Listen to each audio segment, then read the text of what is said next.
Hello, and welcome back, everyone. It's my pleasure to introduce the next speakers.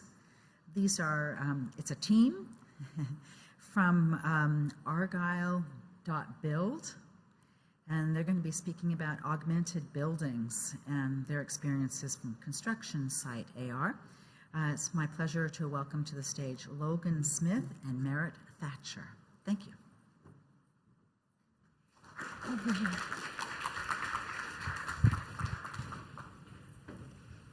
Hello, everyone. I am Merritt Thatcher, and I am the CEO and founder of Argyle. And this, oh, mask. I have a mask on. Yeah, I guess that's a possibility now. So our company, Argyle, blankets the entire construction site with building information models. Before a building gets built, architects, contractors, a lot of the different trades are making their own robust 3D models. Those models are the spatial assets that we leverage in our company. But as we thought of this coming up talk, we realized most of you probably aren't in construction and don't have access to your building information models. So I wanted to talk a little bit about how you can also leverage big buildings. Or leverage augmented reality with your big buildings. A little bit about myself. I was born in construction, raised in the industry. I paid for law school on the job site. And a few years into law school, I tried on a few years being a lawyer, I tried on a HoloLens, and I saw my career path change. And I'm sure some of you might have also had that experience because you're in this room at AWE. The HoloLens and seeing holograms was so cool, and I thought about my experiences in the construction industry. So on this image, you see a concrete deck, not a pitch deck, it's a concrete deck. And inside of the deck, there are tons of things going on. There's PT cables, there are these metal bits called Embeds. And our first customer who asked for augmented reality on their job site said, you know what, we're modeling all this stuff.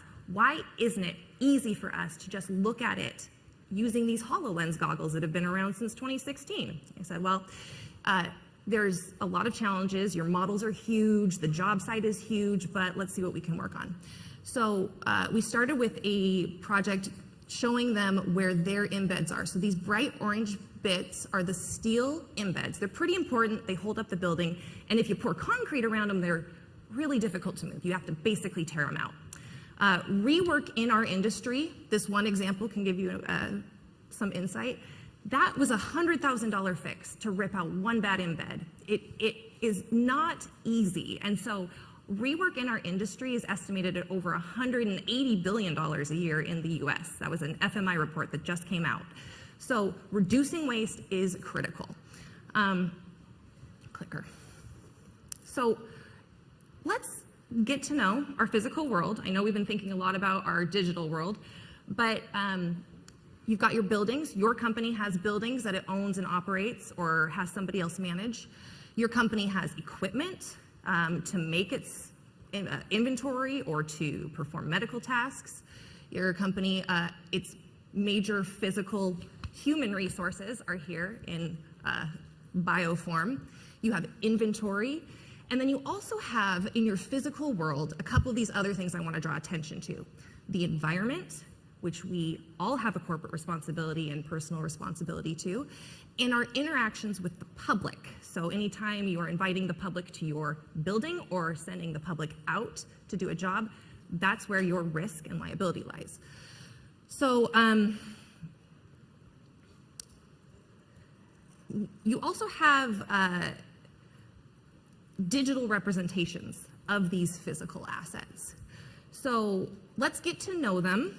If you don't have building information models like we do, what can you use to augment your whole building? First of all, if you have built something as an owner, you actually, the contract says you own those building information models and you can use them. You simply have to request them from your architect or from the contractors. They may or may not love how you're going to use them, but if you can explain to them that you're trying to augment workflows in your own scenario, they'll get on board pretty fast. You also have scans. I've met a number of companies out on the floor who are doing robust LiDAR scans of entire malls, and they're making it so that you can get directions through these malls. So these are the kinds of things you can do with your own buildings, and scans are just not that expensive.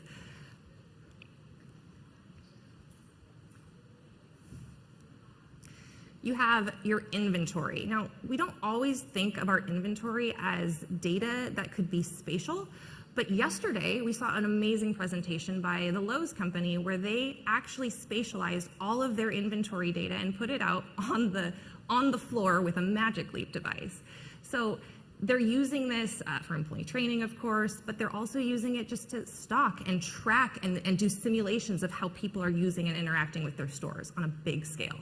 You can do that too with your company. Finally, anything you might be used to if you have augmented equipment, using things like remote assist can enliven your buildings. Getting spatial user guides on the actual devices. There's a lot of companies here that do that too. So the way you're gonna do it is first identify a risk. In our example, it was many things, many human errors go wrong in construction.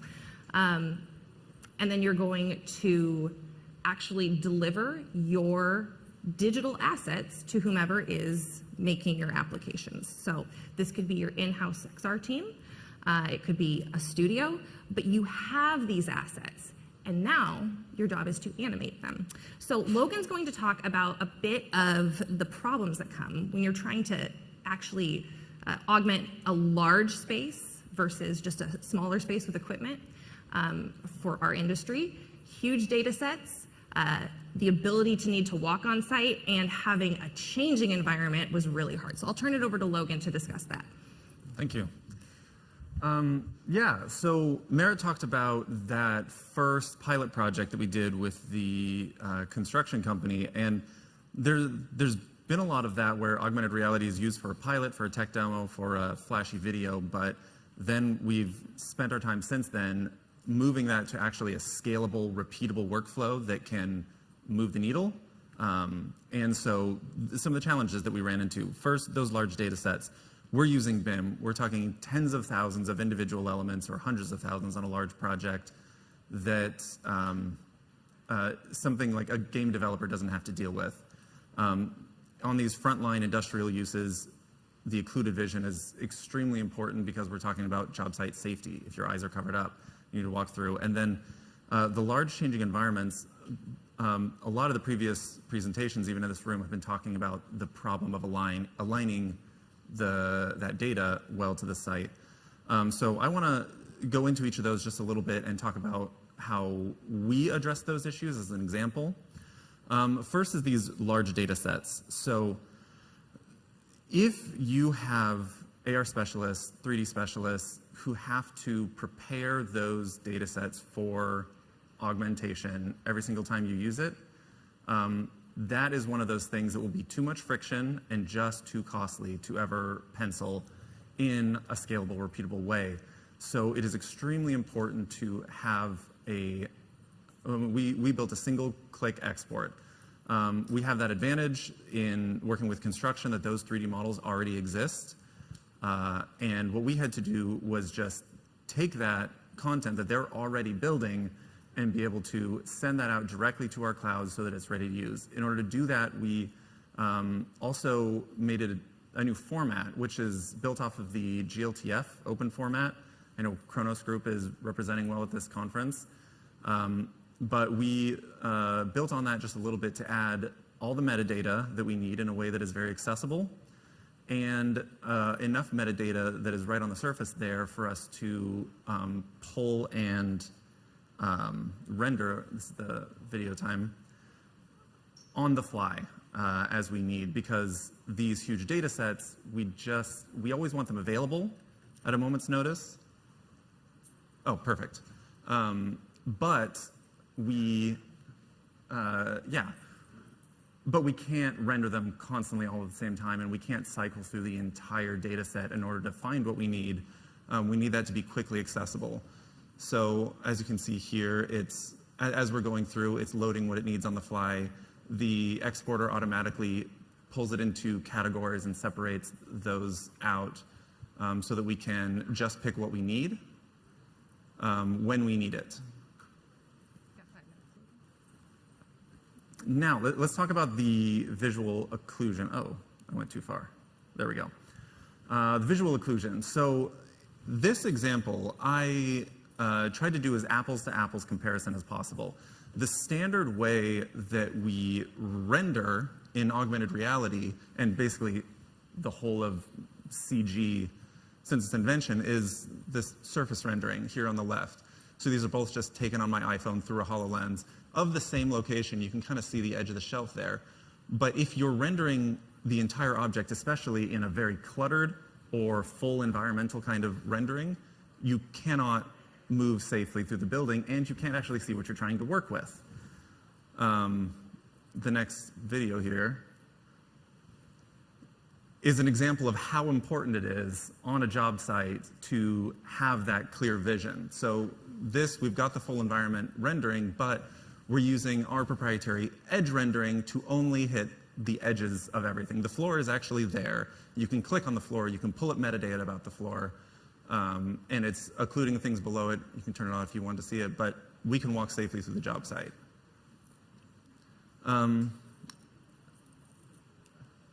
Went too far again. So now the problem of alignment is a big one. And everyone has been kind of talking about this as a major struggle, especially if that is a changing environment. This is a great example. If you place down a 2D marker here, it's going to get concrete poured over it tomorrow. And so you need a method for alignment that meets some very important criteria.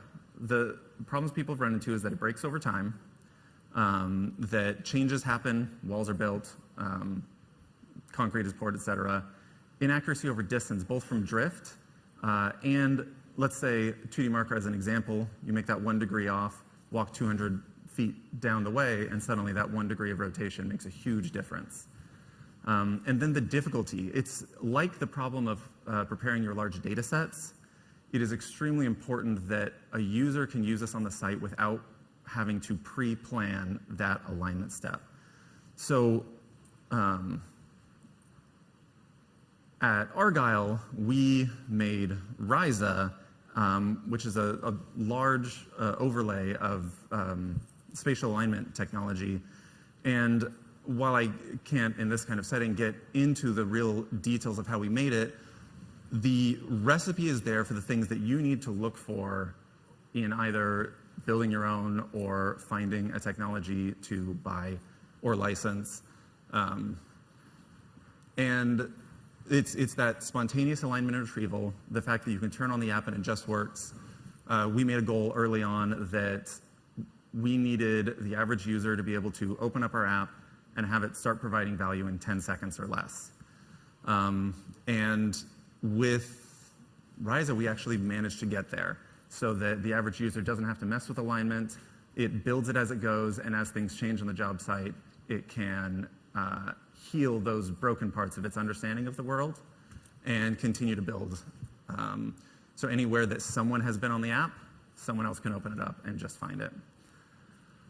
To close, I wanted to circle back to the value proposition that Merritt was talking about.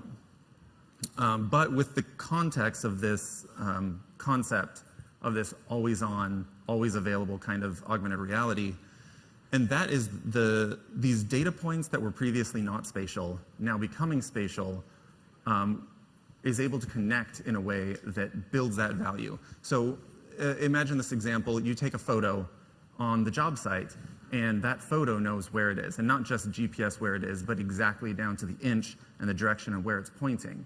That photo is aligned. Now that photo knows what it was looking at because the BIM information is also aligned. So later on down the line, I can say, show me all the pictures of this air handling unit, and we can try to figure out where the installation went wrong. Or we can say, all right, we know that there's something going on with this. Let's look up all of the punch list items about this object, the scan data around where this picture was taken, all queryable live.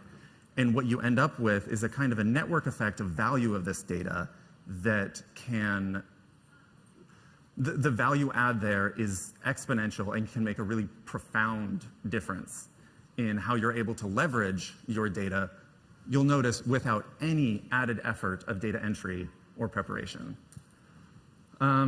So that's us. We are Argyle. Thank you.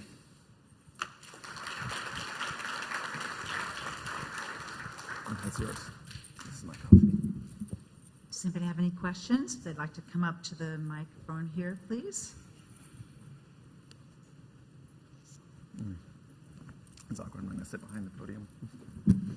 Very cool stuff. I happen to be looking at a lot of the same problems, and I'm glad you're solving a lot of them. Hopefully, it's licensable. But was it GLTF? Yes, GLTF. It's Okay. an open source or open format that the Kronos group manages.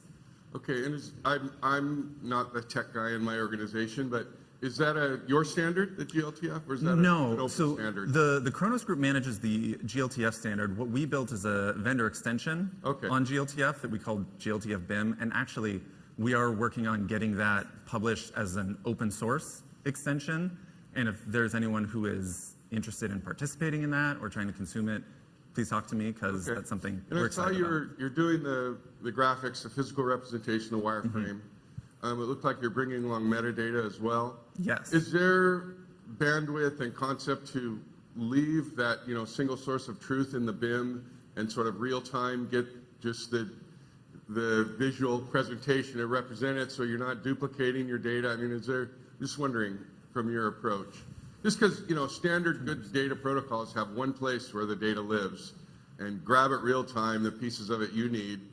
But if there's some metadata, the part number, these other things, I don't want to replicate it again unless I need it to go offline or something.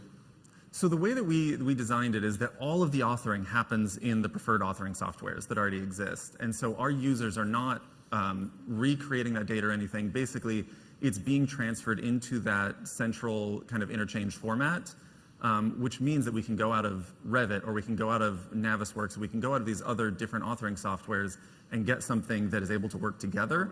But you're never going to run into a situation where, like, oh, well, I made a change in Revit and then it wasn't in Argyle, because it's that one-click, always-on pipeline. Beautiful. And then in terms of the spatial positioning stuff, I don't remember your name. Riza?